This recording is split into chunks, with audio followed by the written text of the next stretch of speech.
ارشمان کے چہرے پر پڑتی شادی کے جوڑے کی سرخی اسے مزید مشتعل کر رہی تھی۔ اس نے نیلم کا بازو مروڑ کر اسے باتھ روم کے دروازے کی طرف دھکیلا۔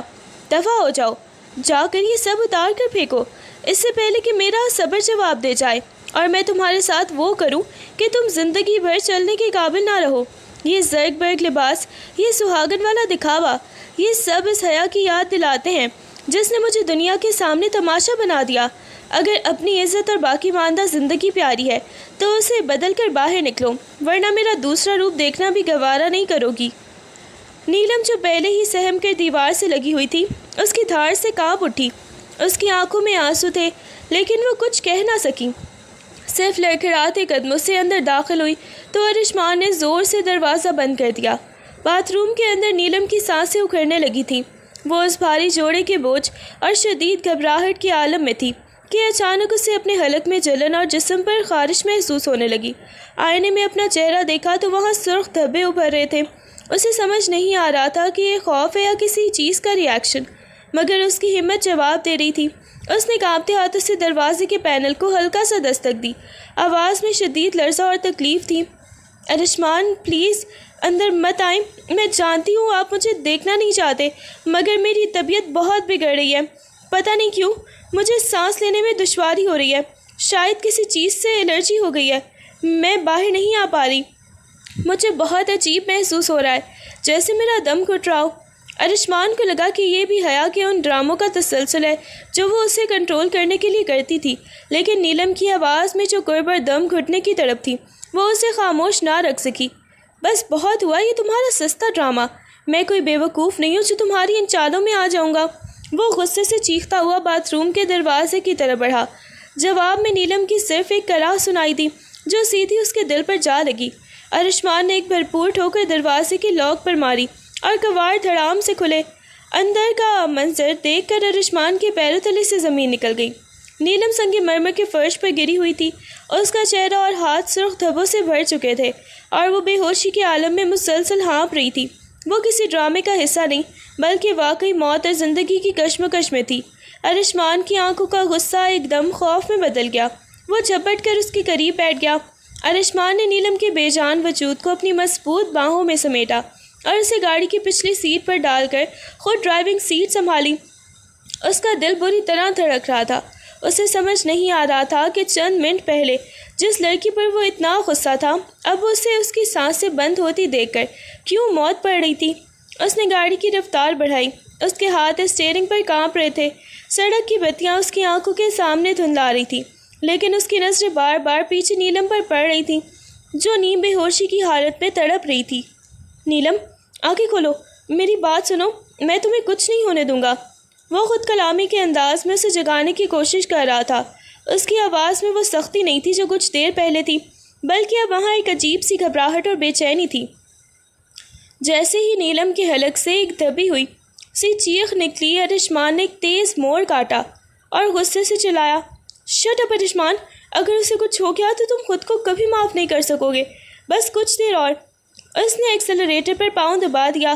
ہسپتال اب بھی دور تھا اور وقت کی سوئی اس کے اعصاب پر ہتھوڑے کی طرح برس رہی تھی۔ ہسپتال کی ایمرجنسی وارڈ میں کچھ دیر کی کشمکش کے بعد ڈاکٹر باہر نکلا تو ارشمان دیوار سے ٹیک لگائے کھڑا تھا۔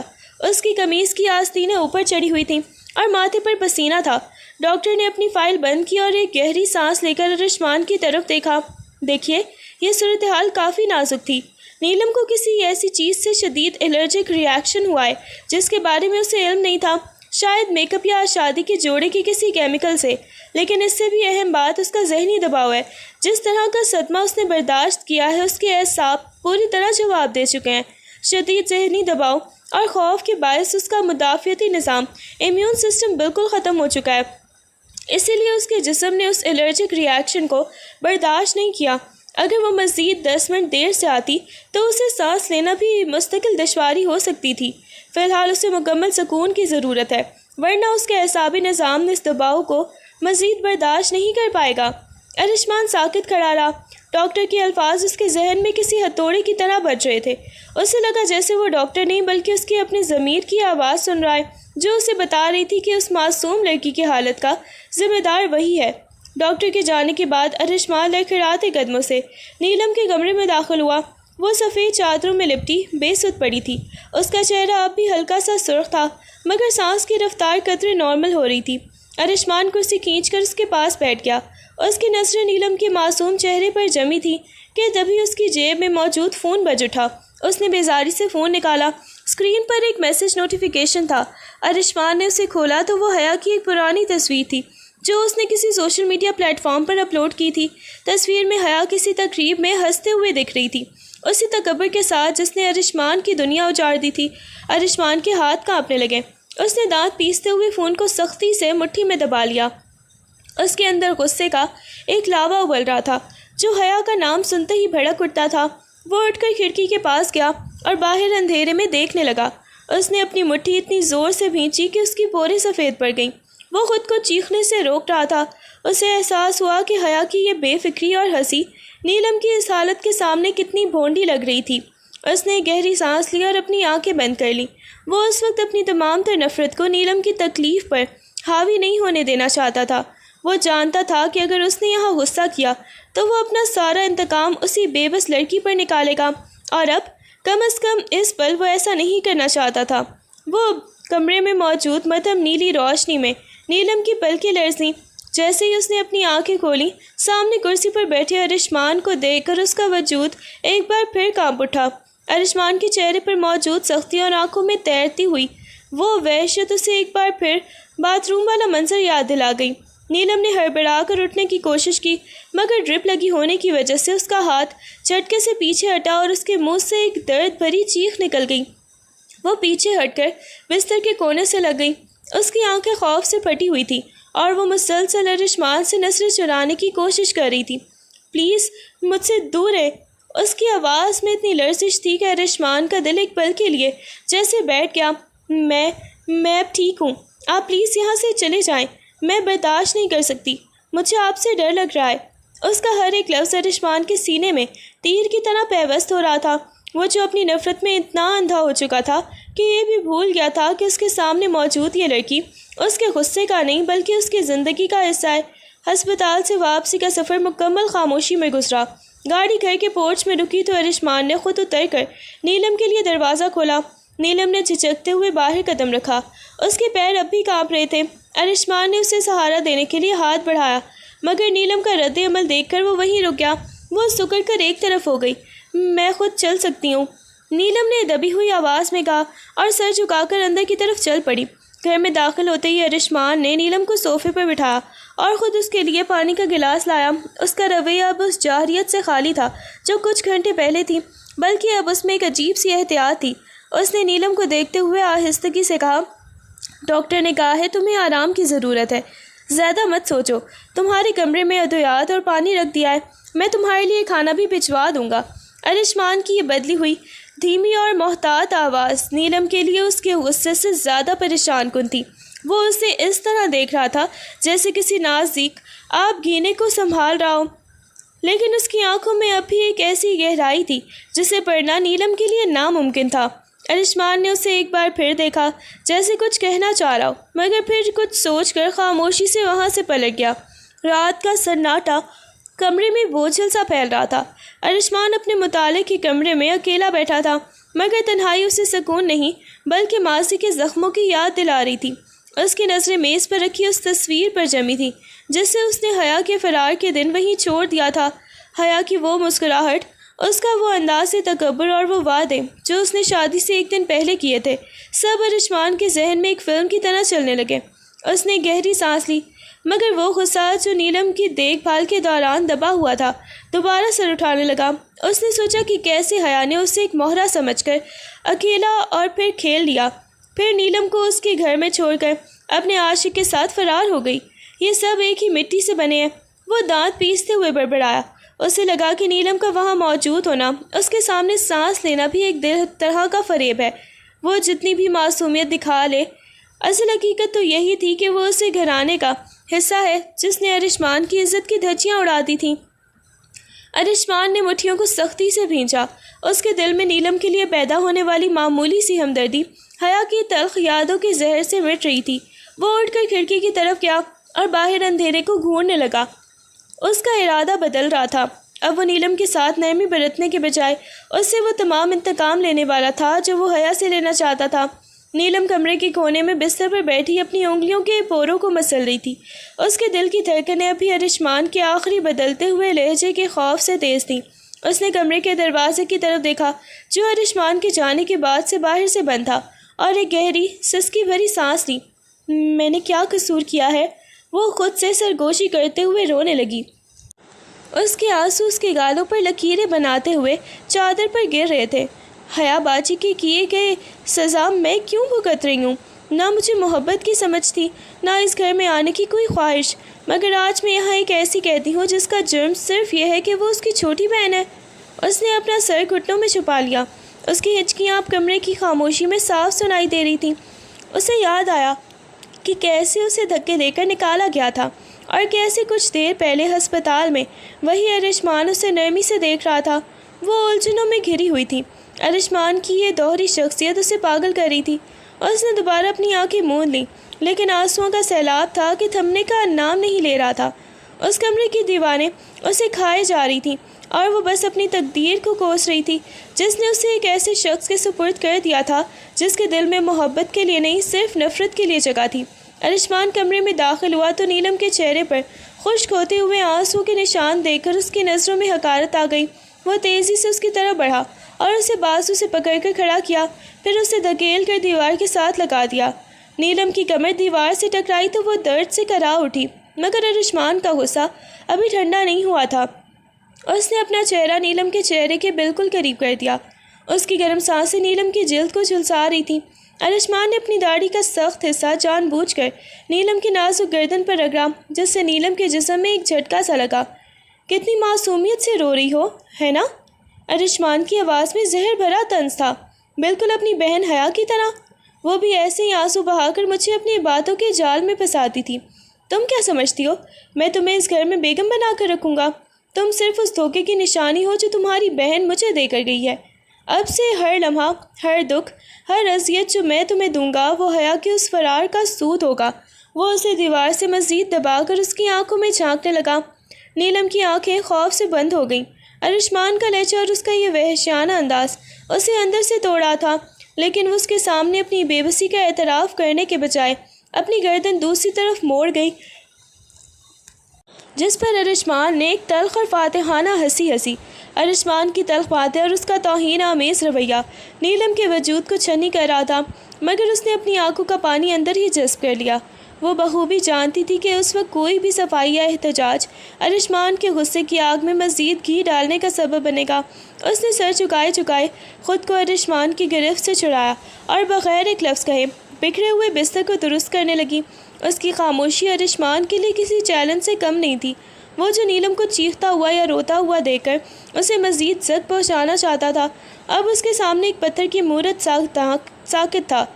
نیلم نے الماری سے کپڑے نکالے، گرد جھاڑی اور پھر کچن کی طرف بڑھ گئی، جیسے اسے ارشمان کے وجود سے کوئی سروکار ہی نہ ہو۔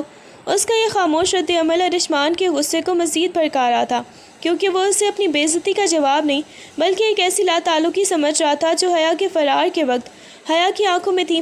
وہ غصے سے پیر پٹکتا ہوا وہاں سے نکلا، جبکہ نیلم کی آنکھوں سے ایک خاموش آنسو کچن کے ٹھنڈے سنگ مرمر پر گرا، لیکن اس کے ہاتھ کام سے نہیں رکے۔ دن ڈھلے جب ارشمان لاؤنج میں تنہا بیٹھا کافی کے گھونٹ بھر رہا تھا، اس کے فون کی اسکرین پر ایک نامعلوم نمبر سے میسج فلیش ہوا۔ ارشمان نے اسے کھولا تو اس کے ہاتھ سے کافی کا کپ چھوٹتے چھوٹتے بچا۔ میسج میں لکھا تھا، سنا ہے تم نے میرے بدلے میرے گھر کی ایک نئی کھلونا کو لا رکھا ہے۔ ارشمان، نیلم تمہارے انتقام کے لیے نہیں بلکہ میری دی ہوئی ایک اور شکست کے لیے کافی ہے۔ مجھے مت ڈھونڈو، کیونکہ میں اس مقام پر ہوں جہاں تمہاری پہنچ سے کوسوں دور ہوں، مگر یاد رکھنا تم جسے اپنی عزت کا رکھوالا سمجھ رہے ہو وہ بھی میری ہی خون ہے۔ وہ تمہیں کبھی سچا پیار نہیں دے سکے گی۔ ارشمان کی آنکھوں میں خون اتر آیا۔ اس نے اسی وقت نمبر ٹریس کرنے کی کوشش کی، مگر وہ پرائیویٹ تھا۔ اس نے فون کو میز پر اتنی زور سے مارا کہ اسکرین پر دراڑیں پڑ گئیں۔ حیا کی یہ دیدہ دلیری اسے پاگل کر رہی تھی۔ وہ کچن میں کام کرتی نیلم کی طرف گھورنے لگا، جسے یہ خبر بھی نہیں تھی کہ اس کی بہن کی ایک پیغام نے ارشمان کے اندر چھپی نفرت کو آگ کو پھر سے دہکا دیا ہے۔ اس کے لیے نیلم اب صرف ایک بیوی نہیں بلکہ حیا کے دھوکے کا جیتا جاگتا ثبوت بن گئی تھی۔ ارشمان غصے میں پاگل ہوتا ہوا کچن میں داخل ہوا جہاں نیلم برتن صاف کرنے میں مصروف تھی۔ اس نے ایک جھٹکے سے نیلم کا ہاتھ پکڑ کر اسے دیوار کے ساتھ لگایا اور اپنا فون اس کی آنکھوں کے سامنے لہرایا۔ پڑھو پڑھو اسے۔ ارشمان کی آواز میں درندگی تھی۔ تمہاری بہن مجھے تانے دے رہی ہے کہ میں نے ایک نیا کھلونا ڈھونڈ لیا۔ اس کی اتنی ہمت! اس سے پہلے کہ نیلم کچھ سمجھ پاتی ارشمان نے اپنا دوسرا ہاتھ اس کے چہرے پر رکھا اور اس کے نازک لبوں کو اتنی سختی سے دبایا کہ نیلم کے منہ سے ایک کرخناک چیخ نکلی۔ وہ اس کے ہونٹوں کو اپنی انگلیوں کے دباؤ سے بری طرح کچل رہا تھا، جیسے وہ ان لبوں سے حیا کے دیے ہوئے ان تمام لفظوں کا انتقام لے رہا ہو جو اس کے دل پر زخم بن کر گرے تھے۔ تمہارے یہ لب، ارشمان نے اسے دیوار میں مزید بھینچتے ہوئے دانتوں میں کہا، یہ وہی زہر اگلیں گے جو حیا نے میرے کانوں میں گھولا تھا۔ تم تکلیف میں ہو؟ اچھا ہے، یہ درد ہی تمہارا مقدر ہے۔ نیلم اس کے اس وحشیانہ رویے سے ہکا بکا رہ گئی تھی۔ اس کی آنکھوں سے آنسو کی جھڑی لگ گئی، لیکن ارشمان کا دل اس کی اس تکلیف کو دیکھ کر نرم ہونے کے بجائے مزید پتھر کا ہو رہا تھا۔ وہ اسے ہر لمحہ یہ احساس دلانا چاہتا تھا کہ وہ حیا کا عکس ہے، اور اسی جرم میں وہ اسے اپنی ہوس اور غصے کی بھیٹ چڑھا رہا تھا۔ نیلم کی آنکھوں سے آنسو مسلسل بہہ رہے تھے، مگر اس کے اندر کی خودداری نے اسے بولنے پر مجبور کر دیا۔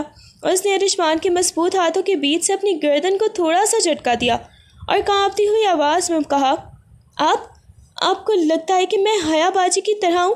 خدا کے لیے میری بات سنیں، وہ بھاگی تھیں، انہوں نے آپ کو دھوکہ دیا تھا، اس میں میرا کیا قصور ہے؟ میں تو اس دن اپنی دنیا میں مگن تھی جب آپ کی شادی کی تیاریاں ہو رہی تھی۔ مجھے تو تب تک کچھ پتہ ہی نہیں تھا جب تک آپ نے مجھے منڈپ پر نہیں کھڑا کر دیا۔ میں تو خود ایک قربانی کا بکرا ہوں جو آپ کے غصے کی بھینٹ چڑھ رہا ہے۔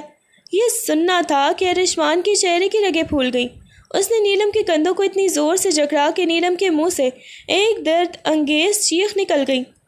قربانی کا بکرا؟ ارشمان کی آواز ایک گرج کی طرح پورے کچن میں گونجی۔ تمہاری زبان بند کرنے کا وقت آ گیا ہے۔ تم جس طرح اپنی بہن کا دفاع کر رہی ہو، اس سے صاف ظاہر ہے کہ تم بھی اس کے کھیل کا حصہ ہو۔ تم سب کے سب ایک زہریلے سانپ ہو، اور میں اب تمہیں اور برداشت نہیں کروں گا۔ تم نے اس کا نام لے کر میری نفرت کو ایک نئی آگ دی ہے۔ نیلم! اس نے نیلم کو ایک زوردار جھٹکا دے کر پیچھے ہٹا دیا، جس سے وہ برتنوں کے ریک سے ٹکرا کر گری۔ ارشمان کی آنکھوں میں اب کوئی ہمدردی نہیں، صرف ایک وحشیانہ انتقام کی چنگاری تھی۔ ارشمان نے زمین پر گری نیلم کو بازو سے کھینچ کر اٹھایا اور اسے ایک کرسی پر زور سے بٹھا دیا۔ اس کی آنکھوں میں سرخ ڈورے تھے، وہ غصے اور دکھ کی ملی جلی کیفیت میں ہانپ رہا تھا۔ تمہاری یہ سادگی ہی تو اصل فریب ہے، ارشمان نے حقارت سے ہنستے ہوئے کہا۔ تمہیں معلوم ہے کہ وہ کیسے بھاگی تھی؟ نکاح سے 1 گھنٹہ پہلے، جب گھر والے زیورات کے ڈبے کھول رہے تھے، وہ اپنے عاشق کے ساتھ کھڑکی سے کود کر فرار ہوئی تھی۔ اس نے جاتے ہوئے میرے نام ایک خاص خط چھوڑا تھا جس میں لکھا تھا کہ میں اس کی زندگی کی سب سے بڑی غلطی تھا۔ اس نے مجھے، میرے گھر کو، میری عزت کو سر عام نیلام کیا تھا۔ نیلم، جس کی آنکھوں سے آنسو رکنے کا نام نہیں لے رہے تھے، سسکیاں بھرتے ہوئے بولی، اگر وہ بھاگی تھی، اگر اس نے آپ کے ساتھ ایسا کیا تو میں اس میں کہاں سے آئی؟ میری تو زندگی بھی تو برباد ہوئی ہے نا۔ آپ نے تو نکاح کے وقت ہی مجھے قبول کرنے سے انکار کر دیا تھا۔ آپ کی نفرت نے میری پہلی رات ہی عذاب بنا دی ہے۔ میری کیا غلطی تھی کہ میں اس گھر میں پیدا ہوئی؟ آپ کا انتقام تو آپ کو سکون نہیں دے رہا، لیکن میری پوری زندگی تو بلا وجہ برباد ہو رہی ہے۔ ارشمان نے نیلم کی طرف دیکھا۔ اس کی باتیں کچھ پل کے لیے ارشمان کے غصے کے طوفان کو ساکت کر گئیں، لیکن حیا کی وہ بے وفائی کا زخم اتنا گہرا تھا کہ وہ نیلم کے درد کو محسوس کرنے کے بجائے اس پر مزید طنزیہ مسکراہٹ کے ساتھ جھکا۔ زندگی برباد ہوئی ہے؟ ابھی تو تم نے بربادی دیکھی ہی کہاں ہے نیلم، ابھی تو یہ شروعات ہے، کیونکہ میرا انتقام اس وقت تک ختم نہیں ہوگا جب تک تم خود حیا کی طرح روتے ہوئے یہاں سے بھاگ نہ جاؤ۔ ارشمان کے چہرے پر ایک کری مسکراہٹ ابھری۔ اس نے نیلم کے قریب ہو کر اسے بالوں سے پیچھے کی طرف کھینچا، جس سے نیلم کا سر پیچھے کی طرف جھک گیا اور اسے شدید تکلیف محسوس ہوئی۔ تمہارے آنسو، یہ معصومیت، یہ سب ایک بے اثر ڈرامہ ہے۔ ارشمان کی آواز میں سرد مہری تھی۔ تمہیں لگتا ہے کہ میں اس گھر میں تمہیں عزت دے کر رکھوں گا؟ تم اس گھر کی عزت نہیں بلکہ اس داغ کا نام ہو جو حیا کے میرے ماتھے پر لگا کر گئی ہے۔ اس نے نیلم کو ایک زوردار جھٹکا دے کر چھوڑا اور دروازے کی طرف اشارہ کیا۔ اگر تمہیں اپنی اس برباد شدہ زندگی سے اتنا ہی پیار ہے تو کل صبح تک کا وقت ہے تمہارے پاس۔ اپنے کپڑے سمیٹ کے یہاں سے نکل جاؤ، میں تمہیں طلاق کے کاغذات بھیج دوں گا۔ لیکن یاد رکھنا اگر تم نے میری دہلیز سے باہر قدم رکھا تو تمہارے خاندان کا جو نام تھوڑا بہت بچا ہے وہ بھی خاک میں مل جائے گا۔ اب فیصلہ تمہیں کرنا ہے، ذلت کے ساتھ یہاں رہنا ہے یا پھر اس گھر سے نکل کر دنیا کی نظروں میں رسوا ہونا ہے۔ نیلم کی ہچکیاں بند ہو گئیں، وہ صدمے سے ارشمان کو دیکھتی رہی جس کی آنکھوں میں اب نفرت کے علاوہ کچھ باقی نہیں بچا تھا۔ گھر کے مرکزی دروازے پر دستک ہوئی تو ارشمان جو غصے میں چہل قدمی کر رہا تھا اسے کھول کر باہر نکلا۔ سامنے کھڑی شخصیت کو دیکھ کر اس کا خون جم گیا۔ حیا تھی جس نے شادی والے دن اسے چھوڑ کر دنیا کی رسوائی مول لی تھی۔ وہ بری طرح ٹوٹ پھوٹ کا شکار لگ رہی تھی، اس کا میک اپ اترا ہوا تھا اور آنکھوں میں ایک عجیب سی عاجزی تھی۔ ارشمان، حیا کی آواز لرز رہی تھی، مجھے اندر آنے دو، میں سب کچھ بتانا چاہتی ہوں۔ ارشمان نے اسے اندر دھکیلا اور دروازہ بند کر دیا۔ حیا نے صوفے پر بیٹھتے ہوئے سسکیاں بھرنا شروع کر دیں۔ کس کے ساتھ میں گئی تھی اس نے میرا فائدہ اٹھایا اور پھر مجھے بیچ راستے میں چھوڑ دیا۔ میں برباد ہو چکی ہوں ارشمان، میرا کوئی ٹھکانہ نہیں، کوئی عزت نہیں بچی، میں تو بس اپنی غلطی کا ازالہ کرنے آئی ہوں۔ وہ فرش پر گھٹنوں کے بل بیٹھ گئی، اس کی نظریں ارشمان کے جوتوں پر تھیں۔ میں جانتی ہوں میں نے بہت بڑا گناہ کیا ہے، لیکن تم نے تو نیلم کو اپنے گھر میں پناہ دے رکھی ہے، مجھے واپس لے لو، میں تمہاری غلام بن کر رہوں گی، بس مجھے اس ذلت سے نکالو۔ ارشمان جو ابھی تک صدمے میں تھا اس نے پیچھے مڑ کر دیکھا جہاں نیلم دیوار کی اوٹ میں کھڑی یہ سب کچھ سن رہی تھی۔ ارشمان کے چہرے پر ایک کرخناک مسکراہٹ ابھری، اس نے حیا کی طرف دیکھا جو اپنے کیے پر نادم ہونے کا ڈرامہ کر رہی تھی، اور پھر اس کی نظریں نیلم پر جا ٹکیں جو اس پوری صورتحال میں اپنی جگہ ساکت کھڑی رہ گئی تھی۔ گھر کی فضا میں ایک عجیب سی کشیدگی پھیل گئی تھی۔ حیا نے فرش سے اٹھتے ہوئے اپنی آنکھوں کے آنسو پوچھے اور ایک لمحے میں اس کا انداز بدل گیا۔ اب وہ عاجز حیا نہیں تھی بلکہ وہی تکبر سے بڑی لڑکی تھی جو ارشمان کو چھوڑ کر گئی تھی۔ اس کی نظریں نیلم پر جا ٹکیں جو ابھی بھی سہمے ہوئے کھڑی تھی۔ تم ابھی تک یہاں کیا کر رہی ہو؟ حیا نے حقارت سے نیلم کی طرف اشارہ کیا۔ اس گھر میں تمہاری جگہ نہیں ہے، جس مقصد کے لیے تم یہاں آئی تھی وہ ختم ہو چکا ہے، اب میں واپس آ گئی ہوں تو بہتر ہے کہ تم اپنا سامان اٹھاؤ اور یہاں سے رخصت ہو جاؤ۔ نیلم کچھ بولنے کے لیے منہ کھولنا ہی چاہتی تھی کہ حیا نے تیزی سے قدم بڑھا کر ارشمان کا ہاتھ تھام لیا۔ اس نے ارشمان کی طرف مڑ کر ایک مصنوعی مسکراہٹ کے ساتھ کہا، ارشمان تم نے اسے صرف میرے بدلے میں رکھا تھا نا، اب تو میں خود تمہارے سامنے ہوں، پھر اس لڑکی کی کیا ضرورت ہے، اسے بھیجو یہاں سے۔ ارشمان ساکت کھڑا تھا۔ حیا کا لمس جو کبھی اس کے لیے دنیا کی سب سے بڑی خوشی ہوا کرتا تھا اب اسے ایک زہریلے سانپ کی طرح محسوس ہو رہا تھا۔ لیکن نیلم کی طرف دیکھتے ہوئے اس کے دل میں ایک عجیب سی کشمکش شروع ہو چکی تھی۔ اس نے نیلم کی آنکھوں میں وہ خاموش درد دیکھا جو اس کے اپنے اندر بھی کہیں چھپا ہوا تھا۔ حیا اس کے بازو سے لپٹ گئی اور سر اس کے کندھے پر رکھنے کی کوشش کی۔ تمہارا انتقام تو پورا ہو گیا نا، اب اس لڑکیوں کو نکال کر مجھے معاف کر دو، ہم دوبارہ سب کچھ ٹھیک کر سکتے ہیں۔ ارشمان نے نیلم کی طرف دیکھا جس کے چہرے پر خوف کی جگہ اب ایک گہری مایوسی اور بے حسی تھی۔ حیا کی یہ دیدہ دلیری اور نیلم کی بے بسی، اس منظر نے ارشمان کے اندر غصے کی ایک ایسی لہر پیدا کر دی جس کا رخ شاید اب حیا کی طرف مڑنے والا تھا۔ حیا کی چکنی چپڑی باتوں اور اس کے مصنوعی آنسوؤں نے ارشمان کے ماضی کے ان جذباتی رشتوں کو ایک بار پھر جگا دیا جو وہ کبھی حیا سے رکھتا تھا۔ وہ حیا کے پاس کھڑا اسے اپنی پناہ میں لیے ہوئے نیلم کی طرف ایسے دیکھنے لگا جیسے وہ اب اس گھر کا ایک غیر ضروری اور ناپسندیدہ حصہ ہو۔ ٹھیک کہتی ہو تم۔ ارشمان کی آواز میں حیا کے لیے ایک نرمی اور نیلم کے لیے شدید سرد میری تھی۔ تمہاری واپسی نے میرے گھر کا وہ خلا پر کر دیا ہے جسے میں برسوں سے ڈھونڈ رہا تھا۔ اس نے نیلم کی طرف ایک بار پھر مڑ کر نہیں دیکھا، حالانکہ نیلم اس کے ایک ایک لفظ کی منتظر تھی۔ ارشمان نے حیا کے کندھے پر ہاتھ رکھا اور اسے لے کر صوفے کی طرف بڑھ گیا جیسے نیلم وہاں موجود ہی نہ ہو۔ تم تھک گئے ہوگے۔ حیا نے مکرانہ مسکراہٹ کے ساتھ ارشمان کا بازو دبایا۔ میں تمہارے لیے کافی لاتی ہوں۔ اس لڑکی سے کہو کہ وہ میرے لیے ایک کمرہ خالی کرے اور یہاں سے جانے کی تیاری کرے۔ نیلم جو دیوار کے ساتھ سہمی کھڑی تھی ارشمان کی اس بے رخی کو دیکھ کر اندر سے ٹوٹ گئی تھی۔ اس نے دیکھا کہ ارشمان حیا کی باتوں میں کھویا ہوا اپنی اس پرانی کمزوری کا شکار ہو چکا تھا جس نے کبھی اسے برباد کیا تھا۔ ارشمان کا نیلم کو مکمل طور پر نظر انداز کر دینا اس کے لیے کسی سزا سے بڑھ کر تھا۔ وہ ایک سایہ بن کر کمرے کے ایک کونے میں کھڑی رہی جہاں کسی کو اس کے وجود کا احساس تک نہیں تھا۔ ارشمان کی توجہ کا مرکز اب مکمل طور پر حیا تھی اور نیلم کے لیے اس گھر میں بچی کچی امید بھی دم توڑ رہی تھی۔ حیا کا اس گھر میں دوبارہ داخلہ، اس کا وہ مصنوعی پچھتاوا اور ارشمان کی حماقت، یہ سب نیلم کے لیے کسی بہت بڑے ڈرامے کا حصہ لگ رہے تھے۔ وہ کمرے کے تاریک کونے میں بیٹھی مگر اس کا دماغ بہت تیزی سے چل رہا تھا۔ اس نے سوچا کہ اگر حیا واقعی اتنی مجبور تھی تو پھر اس کے لباس اور اس کے انداز میں وہ تکبر کیوں تھا؟ نیلم نے طے کر لیا کہ وہ خاموش تماشائی بن کر نہیں بیٹھے گی۔ جب حیا کچن کے کاموں میں ارشمان کے لیے کافی بنانے میں مصروف تھی، نیلم نے موقع پا کر حیا کا ہینڈ بیگ جو وہ لاؤنج میں صوفے پر چھوڑ آئی تھی بہت احتیاط سے اٹھایا۔ وہ اسے اپنے کمرے میں لے آئی اور کانپتے ہاتھوں سے اس کی تلاشی لینے لگی۔ اسے بیگ کے خفیہ خانے سے ایک پرانا موبائل فون اور کچھ کاغذات ملے۔ موبائل کی اسکرین پر پاس ورڈ لگا تھا، مگر نیلم نے اسے غور سے دیکھا تو اسے کچھ ایسے نمبرز نظر آئے جو اس شخص کے تھے جس کے ساتھ حیا بھاگی تھی۔ ساتھ ہی کچھ رسیدیں تھیں جو کسی ہوٹل اور ٹکٹوں کی تھیں، جن کی تاریخ اس بات کی گواہی دے رہی تھی کہ حیا کو اس کے عاشق نے نہیں چھوڑا، بلکہ وہ خود اس وقت واپس آئی ہے جب اس کے پاس پیسے ختم ہو چکے ہیں۔ نیلم کے چہرے پر ایک عجیب سی سکون کی لہر دوڑ گئی۔ وہ سمجھ گئی کہ حیا کی یہ واپسی کوئی پچھتاوا نہیں بلکہ ایک نیا منصوبہ ہے۔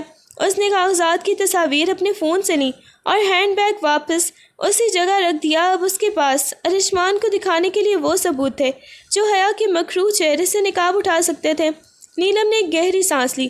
اس کی خاموشی اب کمزوری نہیں بلکہ طوفان سے پہلے کی تیاری تھی۔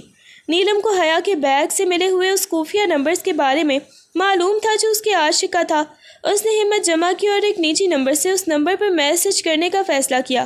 وہ جانتی تھی یہ ایک خطرناک قدم ہے، لیکن حیا کی اصلیت ارشمان کے سامنے لانے کے لیے یہ ایک ناگزیر تھا۔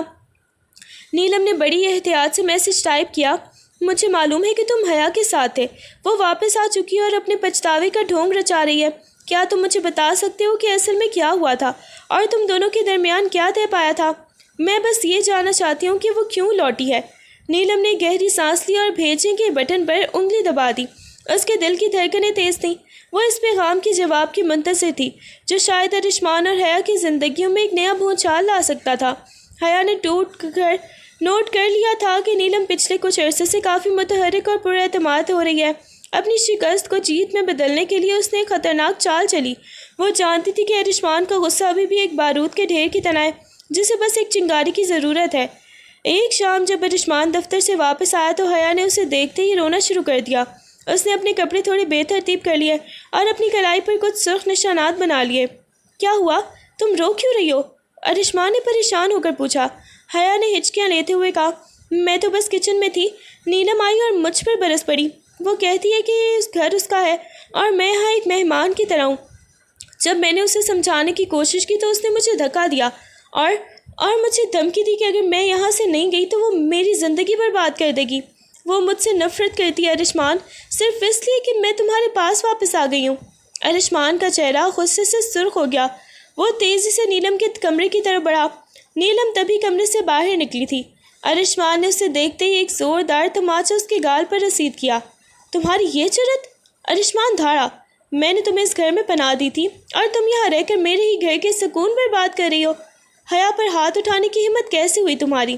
نیلم اپنے گال کو تھامے آنکھوں میں آنسو بھرے صدمے سے ارشمان کو دیکھ رہی تھی۔ وہ کچھ کہنا چاہتی تھی لیکن حیا ارشمان کے پیچھے کھڑی ایک فاتحانہ اور شیطانی مسکراہٹ کے ساتھ نیلم کو دیکھ رہی تھی۔ ارشمان نے نیلم کی کلائی پکڑ کر اسے دیوار کی طرف دھکیلا۔ آج تم اپنی حدیں بھول رہی ہو نیلم، کل تک کا وقت ہے تمہارے پاس۔ اگر حیا نے دوبارہ تمہاری شکایت کی تو میں تمہیں اس گھر سے لاوارثوں کی طرح سڑک پر پھینک دوں گا۔ نیلم کی خاموشی اور اس کی سچائی حیا کے جھوٹے ڈرامے کے نیچے دفن ہو گئی تھی۔ ارشمان کی انتھی نفرت اب نیلم کے لیے ہر گزرتے لمحے کے ساتھ تنگ ہو رہی تھی۔ ارشمان نے اپنا ہاتھ نیلم کے رخسار پر مارنے کے لیے اوپر اٹھایا۔ اس کی انگلیوں میں غصے کی شدت سے تھر تھراہٹ تھی۔ کمرے کی فضا بوجھل تھی اور نیلم کی آنکھیں جو آنسوں سے بھیگی ہوئی تھیں بالکل ساکت تھیں۔ وہ نہ چیخی، نہ پیچھے ہٹی اور نہ ہی خود کو بچانے کے لیے ہاتھ آگے بڑھائے۔ جیسے ہی ارشمان کی نظریں نیلم کے ان شفاف نمناک آنکھوں میں الجھی، اس کا ہاتھ ہوا میں ہی رک گیا۔ ان آنکھوں میں اسے خوف تو نظر آیا مگر اس کے ساتھ ایک ایسی گہرائی، سچائی اور قرب تھا جس نے ارشمان کی غصے کی لہر کو ایک دم ٹھنڈا کر دیا۔ وہ نیلم کی آنکھوں میں حیا والی مکاری یا دھوکہ نہیں ڈھونڈ سکا بلکہ اسے وہاں ایک دوسری ایسی روح نظر آئی جسے بے وجہ کی سزا دی جا رہی تھی۔ ارشمان کا ہاتھ آہستہ آہستہ نیچے گر گیا۔ وہ اپنے ہی کیے پر ہکا بکا تھا، وہ جو اس لمحے اپنی حیوانیت کے عروج پر تھا۔ نیلم کی اس پرسکون اور درد بھری نظر نے اسے اس کی اپنی ہی نظروں میں گرنے پر مجبور کر دیا۔ اس نے ایک لمحے کے لیے اپنا سر پکڑ لیا جیسے اسے کسی گہری نیند سے بیدار کیا گیا ہو۔ تم؟ ارشمان کی آواز میں پہلی بار کوئی غصہ نہیں بلکہ ایک الجھن تھی۔ تم اتنی خاموش کیوں رہتی ہو؟ کیوں تم کبھی اپنی صفائی نہیں دیتی؟ نیلم نے لب بھینچ لیے۔ اس کا دل چاہ رہا تھا کہ وہ اسے سارا سچ بتا دے، لیکن حیا کی موجودگی اور ارشمان کی حماقت اسے خاموش رہنے پر مجبور کر رہی تھی۔ وہ بس گردن جھکا کر کھڑی رہی، جبکہ ارشمان اسے حیرت اور کشمکش سے دیکھتا رہا۔ ارشمان کی آنکھوں میں الجھن اور اس کا رکا ہوا ہاتھ دیکھ کر نیلم کو احساس ہوا کہ یہی وہ لمحہ ہے جب اسے اپنی خاموشی توڑنی چاہیے۔ وہ بنا کچھ کہے پیچھے ہٹی اور تیزی سے اپنے کمرے کی طرف بڑھ گئی۔ ارشمان وہیں کھڑا حیرانی سے اسے جاتے ہوئے دیکھتا رہا۔ چند لمحوں بعد نیلم واپس آئی تو اس کے ہاتھ میں اس کا موبائل اور کچھ کاغذات تھے۔ آپ پوچھتے ہیں نا کہ میں خاموش کیوں رہتی ہوں؟ نیلم کی آواز میں آج ایک کوئی لرزش یا خوف نہیں تھا، بلکہ ایک عجیب سا ٹھہراؤ اور مضبوطی تھی، کیونکہ میں جانتی تھی کہ میری باتوں پر آپ کو کبھی یقین نہیں آئے گا۔ آپ کی آنکھوں پر حیا باجی کی محبت اور پھر ان کے دیے گئے دھوکے کی ایسی پٹی بندھی تھی کہ آپ کو سچ اور جھوٹ میں فرق نظر ہی نہیں آ رہا تھا۔ نیلم نے وہ کاغذات اور اپنا فون ارشمان کے ہاتھ میں تھما دیا۔ یہ وہ ثبوت ہیں جو حیا باجی کے بیگ سے ملے ہیں، ان کا وہ خفیہ فون جس پہ ان کے عاشق کے نمبر محفوظ ہیں، ہوٹل کی وہ رسیدیں جن کی تاریخیں چیخ چیخ کر بتا رہی ہیں کہ وہ کب اور کہاں تھی، اور یہ وہ پیغامات ہیں جو میں نے اس شخص سے رابطہ کر کے حاصل کیے ہیں جس کے ساتھ وہ بھاگی تھی۔ ارشمان نے کانپتے ہاتھوں سے وہ اسکرین شاٹس اور کاغذات پڑھے۔ اس کی آنکھیں پھٹی کی پھٹی رہ گئیں۔ ان پیغامات میں صاف لکھا تھا کہ حیا کو اس کے عاشق نے بے سہارا نہیں چھوڑا تھا، بلکہ ان کے پاس پیسے ختم ہو گئے تھے اور وہ ایک سوچے سمجھے منصوبے کے تحت ارشمان کی دولت، اسٹیٹس اور ہمدردی حاصل کرنے کے لیے واپس آئی تھی۔ عاشق کا وہ پیغام بھی موجود تھا جس میں وہ حیا کو یہ ڈرامہ کامیابی سے جاری رکھنے کی تاکید کر رہا تھا۔ وہ آپ سے معافی مانگنے نہیں بلکہ آپ کو دوبارہ بے وقوف بنانے آئی ہے۔ نیلم نے آخری اور فیصلہ کن ضرب لگائی، اور آپ نے ان کے اس جھوٹے ڈرامے پر یقین کر کے مجھے ذلیل کرنے میں کوئی کسر نہیں چھوڑی۔ ارشمان کے قدم لڑکھڑا گئے۔ اس کے سامنے حیا کا مکروہ، خود غرض اور بھیانک چہرہ پوری طرح بے نقاب ہو چکا تھا۔ وہ کاغذات اس کے ہاتھوں سے چھوٹ کر زمین پر گر گئے اور اس کی نظریں شدید شرمندگی، پچھتاوے اور ایک گہری ندامت کے ساتھ نیلم کے چہرے پر ہی جم گئی۔ اسے اب احساس ہو رہا تھا کہ اس نے انتقام کی آگ میں اس لڑکی کو کتنی اذیت دی ہے جو اس کی ساری کہانی میں سب سے زیادہ معصوم اور بے گناہ تھی۔ ارشمان کے ہاتھوں سے کاغذات گرنے کی آواز کمرے میں گونجی اور ٹھیک اسی لمحے حیا لاؤنج میں داخل ہوئی۔ اس کے چہرے پر وہی مصنوعی مسکراہٹ تھی، مگر ارشمان کی آنکھوں میں سرخی اور کمرے میں پھیلی ہوئی خاموشی دیکھ کر وہ ایک پل کے لیے ٹھٹک گئی۔ یہ سب کیا ہے؟ حیا نے لڑکھڑاتے ہوئے پوچھا، لیکن اس کی نظر زمین پر بکھرے ہوئے ان ثبوتوں پر پڑی جو اس کی دنیا اجاڑنے کے لیے کافی تھے۔ ارشمان نے ایک جھٹکے سے اسے بازو سے پکڑا اور دیوار کے ساتھ زور سے جھٹکا دیا۔ اس کی گرفت میں اب پیار نہیں بلکہ نفرت کا ایک لاوا تھا۔ سچ کیا ہے حیا؟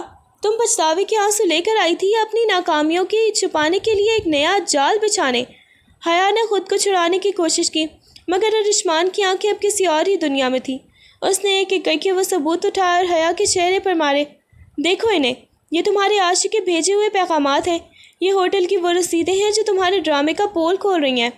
تو تم تب بھی سودا کر رہی تھی جب تم گھر سے بھاگی تھی، اور آج بھی تم میرا سودا کر رہی ہو۔ حیا کا رنگ فک ہو گیا۔ اس کی مصنوعی شرافت کا نقاب ایک ہی لمحے میں اتر گیا۔ جب اس نے دیکھا کہ اب کوئی جواز کام نہیں آئے گا تو اس کا لہجہ اچانک بدل گیا۔ وہ فاتحانہ انداز میں ہنسی، ایک ایسی ہنسی جس میں زہر تھا۔ ہاں تو کیا ہوا؟ حیا چلائی۔ میں واپس آئی تھی کیونکہ میرے پاس کوئی راستہ نہیں بچا تھا۔ تم نے کیا سمجھا تھا میں تمہاری اسام سے زندگی کے ساتھ نبھا کروں گی؟ میں نے تمہیں کبھی نہیں چاہا تھا ارشمان، تم صرف میری سہولت ہے۔ ارشمان کو لگا جیسے کسی نے اس کے دل پر خنجر مار دیا۔ اس کی حیا جس کی محبت میں وہ خود کو مار رہا تھا، وہ تو کبھی وجود ہی نہیں رکھتی تھی۔ حیا کا یہ اصلی، شفاف اور خود غرض چہرہ دیکھ کر ارشمان کا غصہ ایک دم ٹھنڈا پڑ گیا، اور اس کی جگہ ایک ایسی بے حسی نے لے لی جس کے کسی بھی چیخ و پکار سے زیادہ خوفناک تھی۔ اس نے حیا کا ہاتھ اپنی کوٹ سے جھٹک دیا جیسے وہ کوئی گندگی ہو۔ ارشمان نے حیا کے سامان کو ایک بیگ میں بھرا اور اسے گھر کے مرکزی دروازے سے باہر دھکیل دیا۔ حیا کی چیخ اور گڑگڑاہٹ فضا میں گونج رہی تھی، مگر ارشمان کا دل اب پتھر بن چکا تھا۔ اس نے دروازہ زور سے بند کیا اور اسے تالا لگا دیا، یہ فیصلہ کرتے ہوئے کہ اب اس لڑکی سے کوئی تعلق نہیں ہوگا، اس کا نہ ماضی کا اور نہ ہی حال کا۔ اس نے زندگی سے اپنے باپ کو ہمیشہ کے لیے ختم کر دیا تھا، جو اسے صرف تباہی کے سوا کچھ نہیں دے سکا۔ دوسری طرف نیلم یہ سب کچھ خاموشی سے دیکھ رہی تھی۔ جب ارشمان پلٹا، اس کی آنکھوں میں ندامت کے آنسو تھے اور وہ نیلم کی طرف قدم بڑھانے ہی والا تھا کہ نیلم نے خاموشی سے اپنا سوٹ کیس اٹھا لیا۔ ارشمان کے رک جانے کے اشارے کے باوجود نیلم نے اپنا سر نفی میں ہلایا۔ اس نے ارشمان کی طرف دیکھا جس کی آنکھوں میں اب التجا تھی، مگر نیلم کا فیصلہ اٹل تھا۔ اس نے اسے بتایا کہ وہ اس گھر میں اس لیے نہیں آئی تھی کہ وہ کسی کی پناہ گاہ بنے، اور اب جب کہ حیا کی حقیقت سامنے آ چکی ہے تو اس رشتے کو نبھانے کی کوئی وجہ باقی نہیں رہتی۔ نیلم نے کہا کہ وہ اپنی عزت نفس اور سکون کی تلاش میں جا رہی ہے، کیونکہ وہ کسی ایسے شخص کے ساتھ اپنی زندگی نہیں جوڑ سکتی جس نے اسے صرف ایک کھلونا انتقام کا ذریعہ سمجھا ہو۔ وہ ارشمان کی معصیت اور اس کی ہچکیوں کو پیچھے چھوڑتے ہوئے اس گھر سے باہر نکل گئی، جہاں اس نے اپنی زندگی کے چند بہترین لمحے گزارے تھے۔ نیلم کے جانے کے بعد ارشمان کا گھر ایک قبرستان سا لگنے لگا تھا۔ ہر کونے میں اسے نیلم کی خاموش سسکیاں اور اس کی معصوم نظریں دکھائی دیتی، جنہیں اس نے اپنی حماقت اور انتقام کی آگ میں جھلس دیا تھا۔ وہ احساس جرم کے شدید سمندر میں ڈوب چکا تھا۔ وہ ہر جگہ اس جگہ گیا جہاں نیلم کے جانے کا امکان ہو سکتا تھا۔ ہر اس دوست اور رشتہ دار سے پوچھا جس سے نیلم کا رابطہ ممکن تھا۔ کئی ہفتوں کی مسلسل تلاش کے بعد اسے ایک چھوٹے سے کرائے کے مکان کا سراغ ملا جہاں نیلم پناہ لیے ہوئے تھی۔ وہ وہاں پہنچا تو گھر کا دروازہ کھلا تھا۔ اندر کا منظر دیکھ کر ارشمان کے قدم وہیں جم گئے۔ نیلم وہاں موجود نہیں تھی، لیکن میز پر ایک فائل پڑی تھی۔ ارشمان نے لرزتے ہاتھوں سے وہ فائل اٹھائی تو وہ کسی ڈاکٹر کی رپورٹ تھی۔ جب اس نے رپورٹ پر نظر ڈالی تو اس کے دل کی دھڑکنیں جیسے تھم سی گئیں۔ وہ ایک میڈیکل رپورٹ تھی جو نیلم کے حمل کی تصدیق کر رہی تھی۔ اس کے ہاتھ تھر تھر کانپنے لگے۔ یہ خبر اس کی توقعات سے ماورا تھی۔ اس کے اندر ایک عجیب سی لرزہ خیز خوشی کی لہر دوڑی، ایسی خاموشی اور خوشی جس کا ذائقہ آنسوؤں کے نمکین پن کے ساتھ ملا ہوا تھا۔ وہ جو خود کو تنہا اور تباہ حال سمجھ رہا تھا، اسے اس رپورٹ میں اپنی زندگی کا ایک نیا مقصد نظر آیا، ایک ایسا وجود جس میں اس کا اور نیلم کا خون شامل تھا۔ اس کے لبوں پر ایک ہلکی سی مسکراہٹ ابھری، مگر آنکھوں سے آنسو بہنے لگے۔ یہ محض خوشی نہیں تھی، یہ ایک شدید پچھتاوا تھا کہ جس لمحے اسے سب سے زیادہ نیلم کی حمایت کرنی چاہیے تھی، اس نے اسے دربدر کر دیا۔ وہ اب صرف نیلم کو ڈھونڈ نہیں رہا تھا، بلکہ اپنی زندگی کی سب سے بڑی غلطی کا ازالہ کرنے اور اپنے آنے والے کل کو واپس پانے کی جستجو میں پاگل ہو رہا تھا۔ ارشمان اپنی گاڑی کو تیزی سے دوڑاتا ہوا نیلم کے آبائی گھر پہنچا۔ اس کے اندر ایک عجیب سی بے چینی تھی، جیسے ایک ہی لمحے میں اسے پوری زندگی کی غلطیوں کا حساب دینا ہو۔ گھر کے دروازے پر دستک دیتے ہی نیلم کے والد نمودار ہوئے، جن کی آنکھوں میں ارشمان کے لیے کوئی غیر متقدم نہیں بلکہ سخت غصہ تھا۔ تم یہاں؟ تمہاری ہمت کیسے ہوئی یہاں آنے کی؟ ان کے لہجے میں کڑواہٹ تھی۔ ارشمان نے بنا کوئی بحث کی ان کے قدموں میں جھکتے ہوئے کہا، میں جانتا ہوں کہ میں نے جو کیا وہ ناقابل معافی ہے۔ میں اپنی حماقت اور اندھی نفرت کے ہاتھوں مجبور ہو کر اپنی زندگی کی سب سے بڑی نعمت کو کھو چکا ہوں۔ مجھے نیلم سے ملنا ہے، صرف ایک بار۔ نیلم کی ماں جو دروازے کی اوٹ میں کھڑی یہ سب سن رہی تھی، نیلم کو لے کر باہر آئیں۔ نیلم جس کے چہرے پر اب ایک عجیب سی سنجیدگی اور خودداری تھی، اسے دیکھ کر رک گئی۔ ارشمان نے اسے دیکھا تو اس کے قدم لڑکھڑا گئے۔ نیلم کی آنکھوں میں اب کوئی بھی دکھ نہیں، صرف ایک گہرا سناٹا تھا۔ ارشمان نے نیلم کے سامنے ہاتھ جوڑ دیے۔ اس کی آواز بھر آ گئی تھی، میں معافی کے لائق نہیں نیلم، میں نے تمہیں وہ اذیت دی ہے جس کا تصور کر کے بھی روح کانپ جاتی ہے، لیکن آج میں یہاں صرف اپنی انا کو مار کر نہیں بلکہ ایک نئی زندگی کی التجا کرنے آیا ہوں۔ مجھے معلوم ہے کہ تم ماں بننے والی ہو، تم نے مجھے اپنی زندگی سے نکال دیا، یہ تمہارا حق تھا، لیکن اس بچے کے حقوق کا واسطہ مجھے ایک موقع دو، خود کو نہیں تو اس معصوم کو ایک ہی صحیح، مجھے خود کو بدلنے کا موقع دو۔ میں وعدہ کرتا ہوں کہ اب تم پر ایک آنچ بھی نہیں آئے گی۔ نیلم نے ارشمان کی طرف دیکھا جس کی آنکھوں میں سچا پچھتاوا تھا۔ اس نے گہری سانس لی، اس کا دل ابھی بھی زخمی تھا، لیکن اس کے اندر کے ممتا کے جذبے نے ارشمان کی اس ٹوٹتی ہوئی شخصیت کے سامنے اسے نرم ہونے پر مجبور کر دیا۔ اس نے کوئی فوری جواب نہ دیا، لیکن اس کی خاموشی میں انکار بھی نہیں تھا۔ یہ ایک ایسی خاموشی تھی جو ایک نئے امتحان کی شروعات کا اشارہ دے رہی تھی۔ نیلم نے ایک قدم پیچھے ہٹایا، اس کا چہرہ کسی پتھر کی طرح سخت تھا۔ اس کے ارشمان کی طرف دیکھا جس کی آنکھیں التجا سے بھری ہوئی تھیں۔ معافی؟ ارشمان، معافی دینے سے زخم نہیں بھرتے۔ جس گھر میں تم نے مجھے ایک کھلونا سمجھ کر ذلتوں کے سمندر میں دھکیلا تھا، کیا تم سمجھتے ہو کہ صرف اس ایک رپورٹ کے علم میں آنے سے وہ سب کچھ مٹ جائے گا؟ نیلم نے ارشمان کی طرف دیکھا جس کی آنکھوں میں سچا پچھتاوا تھا۔ اس نے گہری سانس لی۔ اس کا دل ابھی بھی زخمی تھا، لیکن اس کے اندر کے ممتا کے جذبے نے ارشمان کی اس ٹوٹتی ہوئی شخصیت کے سامنے اسے نرم ہونے پر مجبور کر دیا۔ اس نے کوئی فوری جواب نہ دیا، لیکن اس کی خاموشی میں انکار بھی نہیں تھا۔ یہ ایک ایسی خاموشی تھی جو ایک نئے طوفان یا پھر امتحان کی شروعات کا اشارہ کر رہی تھی۔ نیلم نے ایک قدم پیچھے ہٹایا۔ اس کا چہرہ کسی پتھر کی طرح ساکت تھا۔ اس نے ارشمان کی طرف دیکھا جس کی آنکھیں التجا سے بھری ہوئی تھیں۔ معافی ارشمان، معافی دینے سے زخم نہیں بھرتے۔ جس گھر میں تم نے مجھے ایک کھلونا سمجھ کر ذلتوں کے سمندر میں دھکیلا تھا، کیا تم سمجھتے ہو کہ صرف وہ ایک روبوٹ کے علم میں ہی آنے سے وہ سب کچھ مٹ جائے گا؟ نہیں ارشمان، میرا بچہ میری عزت نفس کا حصہ ہے، اور میں ایک ایسے شخص کے سائے میں نہیں رہ سکتی جس نے مجھے صرف انتقام کے لیے استعمال کیا ہو۔ ارشمان کے چہرے کا رنگ اڑ گیا۔ وہ نیلم کے اس مضبوط رویے کی توقع نہیں کر پا رہا تھا۔ اس نے ہاتھ آگے بڑھا کر نیلم کا ہاتھ جھٹک دیا۔ ارشمان کی آواز اب لرز رہی تھی۔ اس میں وہ تکبر نہیں تھا جو کبھی ہوا کرتا تھا۔ نیلم، میں جانتا ہوں میں نے تمہیں ٹوٹنے پر مجبور کیا، لیکن سچ تو یہ ہے کہ جب میں نے تمہیں اس گھر سے جاتے ہوئے دیکھا، میں نے تمہاری وہ خاموشی دیکھی، تب مجھے احساس ہوا کہ تم میرے لیے محض ایک انتقام کا ذریعہ نہیں، میری جس انتقام کی آگ میں جل رہا تھا وہ دراصل اس کی محبت کی طرف تھی جس میں نے حیا کے دھوکے میں چھپا رکھا تھا۔ میں تم سے محبت کرتا ہوں نیلم۔ پہلی بار اپنی انا کو مار کر میں یہ اعتراف کرتا ہوں کہ میری روح کی پرانی صرف تمہاری وجودگی ہی بھر سکتی ہے۔ میں نے تمہیں کھو کر خود کو پا لیا، لیکن اب مجھے چاہیے تم میری محبت کے ساتھ۔ ارشمان کی آنکھوں سے آنسو گالوں پر بہنے لگے۔ یہ الفاظ اس کے دل کی گہرائیوں سے نکلے تھے، لیکن نیلم کی آنکھوں میں اب بھی وہی پرانی سردی تھی۔ اس نے گہری سانس لی اور گردن جھکا کر بولی، محبت کا یہ اعتراف تم بہت دیر سے کر رہے ہو ارشمان۔ جب دل کے ٹکڑے ہو جائیں تو لفظ ان ٹکڑوں کو جوڑ نہیں سکتے۔ میں تمہارے ساتھ واپس نہیں آؤں گی۔